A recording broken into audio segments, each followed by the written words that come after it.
In 2022, I expect housing prices to increase, although not the 20+% we saw this past year, which was a real record, but more in the 10% range this year. I expect the number of transactions to continue to drop. We saw a very low number of transactions this year, and I expect that to continue. I expect interest rates to increase. I see us spending most of the year between 3.75 and 4.25 in a 30-year fixed loan. And I expect lending standards to stay about the same. I think money will tighten up a little bit, but there will be less people looking for loans because rates are a little bit higher. And so lenders will be wanting to lend, and so they'll keep those lending standards looser. So these are my predictions for 2022. If you go back and watch my 2021 video, they were pretty spot on. I don't think I'm Nostradamus. I don't think I'm going to be right every time, and I don't think I'm vague enough to pretend that I'm right. So the bulk of this video is going to be spent explaining what I'm seeing and why, and just some economic stuff that I find interesting, or historical stuff that I find interesting that can apply today. So even if none of my predictions come true, hopefully you can learn something from this next section. If you go back and watch 2021, one of the things in that video that I talked about is in the demand curve, that there was a greater demand for housing, and I said that was because we had to stay in our houses and everything for the last 2 years, and I actually think that's becoming more permanent. So at that time, I thought that increased demand in housing was something that would tail away at some point, and I actually think people have gotten used to a different lifestyle where they spend more time in their house, and they continue to expect to do so. So I think that increase for demand in housing will stay stronger, and that demand curve move is permanent. So if you're looking at demand curves and want to learn more about that, our 2021 video is fantastic. But for 2021, nope, 2022, still early, trying to catch on to the new year here. For 2022, I want to focus in on production possibility frontier. So this is a cool little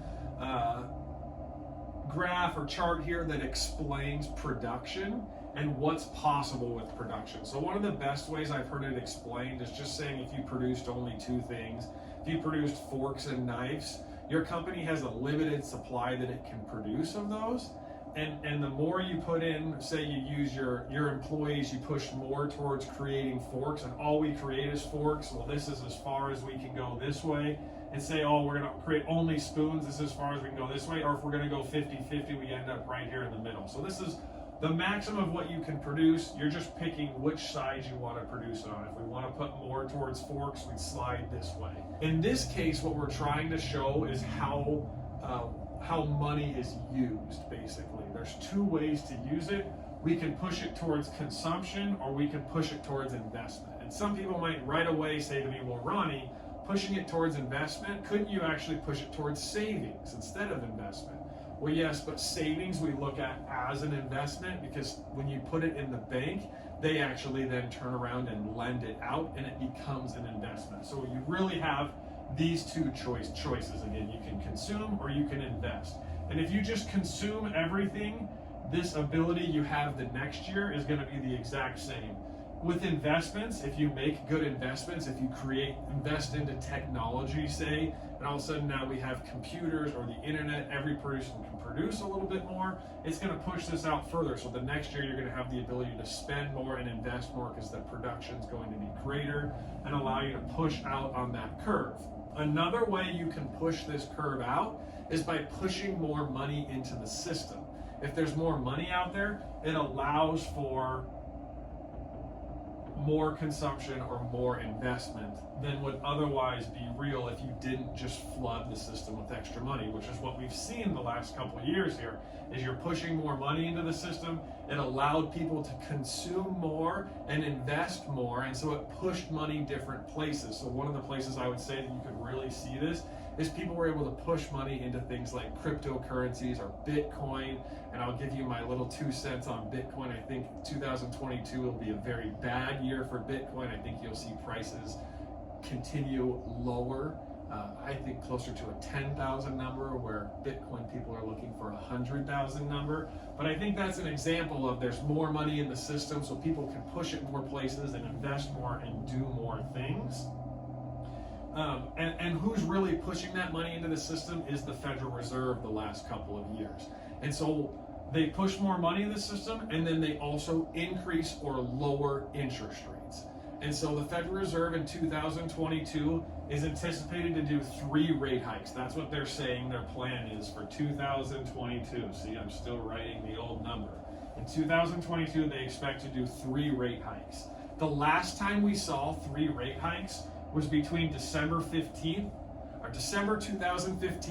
and March 2017.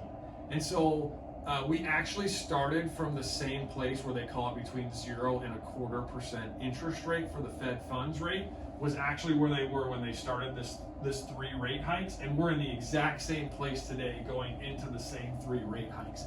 And so the reason for interest rates, I'm anticipating 3.75 to 4.25, is because that's essentially what interest rates were in that time frame. So I think generally we're going to fall in that range because it's going to look much like it did between December of 15 and March of 17. And I literally just went back and looked at clients' loans that I closed in that time and said, oh, this is about where rates are.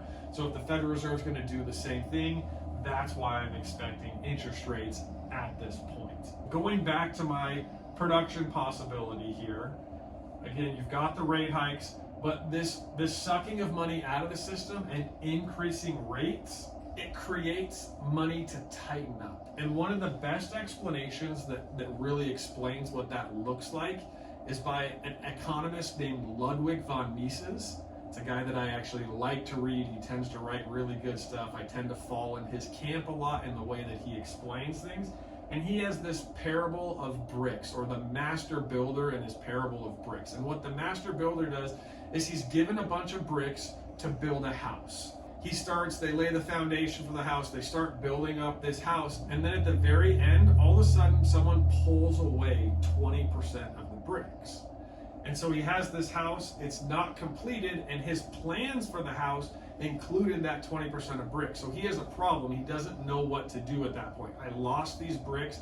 How do I finish the house? I cannot finish this investment that I'm making into creating a house that someone will then be able to consume and live in. That, he says, is very similar to when you push that production frontier out. If you've lowered interest rates, if you've put more money in the system, entrepreneurs think they can start more businesses, they can put money in Bitcoin, they can start different companies because there's extra money out there and people are going to go spend it in that area. The 20% of bricks is when it gets taken away, is when everything tightens up and goes back the other direction. And so I think that's a lot of what we're going to see in 2022. The other historical parallel is the last time we saw 3 rate hikes in 1 year was actually back in 2000. And in the year 2000, it's the famous tech bubble that popped at that time. And the most famous company you'll hear of at that time is Pets.com.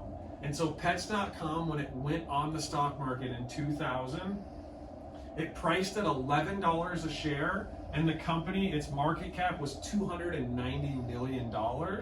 They actually did $6 million in revenue off their website. People would go on there, buy pet food, it would go to their house, they made $6 million, but it actually only took them 268 days to go bankrupt, which is really crazy that a company could go from being an initial public offering at $290 million to bankruptcy 268 days later. But the crazy thing is, in that 268-day period, we had 3 rate hikes. And so I kind of see this as similar, where they created a company because it seemed like there was extra money in the system and rates might have been really low, where they thought, hey, we can make it to the point where people will start using the internet more.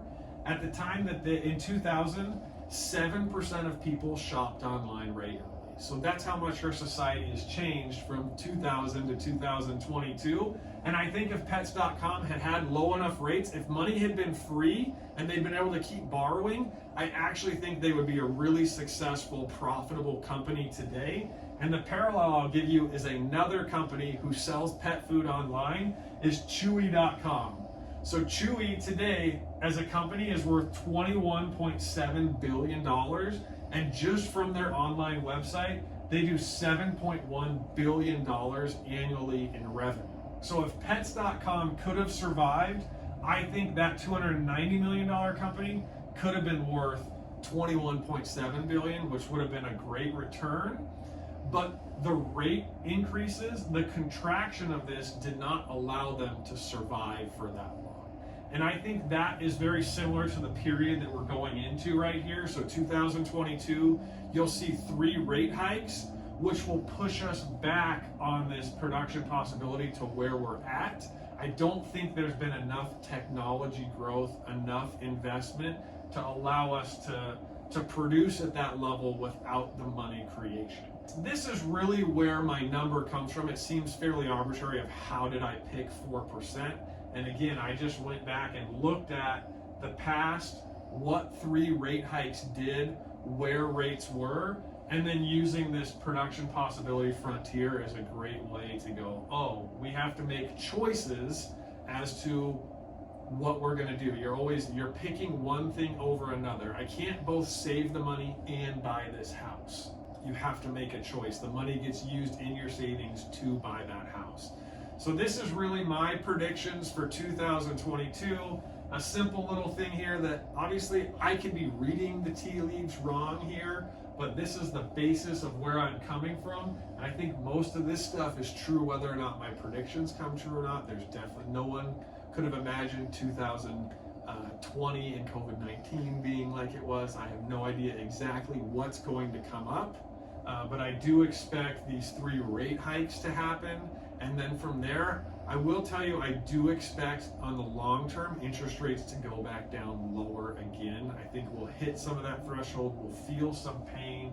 We'll feel some of this contraction. We'll see places like Pets.com go bankrupt, and that will push the Fed to put some more money back out there, and we'll see lower rates over the longer term. But that's 2022 in a wrap. If we can do something to help you, if you're thinking about purchasing a home, refinancing, you have some questions about housing or financing debt, those kinds of things, please feel free to reach out to you. We'd love to help in 2022.